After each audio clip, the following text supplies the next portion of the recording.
Am I the asshole for leaving my sister's in-law house after she invited me over to not be alone, but just wanted free childcare? I, 25F, had to put my cat down unexpectedly, and it has completely shattered me. He wasn't just a pet. He was my best friend, my emotional support, my companion through everything. I've had him since I was a teenager, and I loved him more than I can explain. Making the decision to let him go was the hardest thing I've ever had to do. I held him in my arms at the vet while he passed, and I genuinely don't know how I made it home after. I cried all night. I didn't sleep. I didn't eat. I took the next day off work because I couldn't even function. I was in absolute pieces. That day, my sister-in-law called and said she didn't want me to be alone and invited me to come over. I was hesitant, but also grateful that someone seemed to care.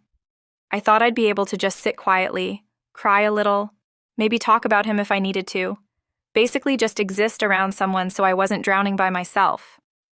But the moment I got there, it was clear that not being alone actually meant helping her with her kids. We immediately left to pick them up from school.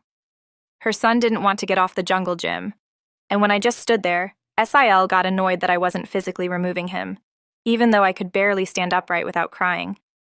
Back at her place, she told her son I would help him with homework while she made dinner. I tried to gently bring up my cat once or twice. I honestly just needed to talk about him. And each time she cut me off with, "You're just having a moment," or said we didn't need to dwell. I felt completely dismissed. Then her son needed help in the bathroom, and she asked me to do it. I don't know if she realized, but I'd been crying on and off the entire time I was there. I hadn't been able to think straight since yesterday. I wasn't even sure why I agreed to come.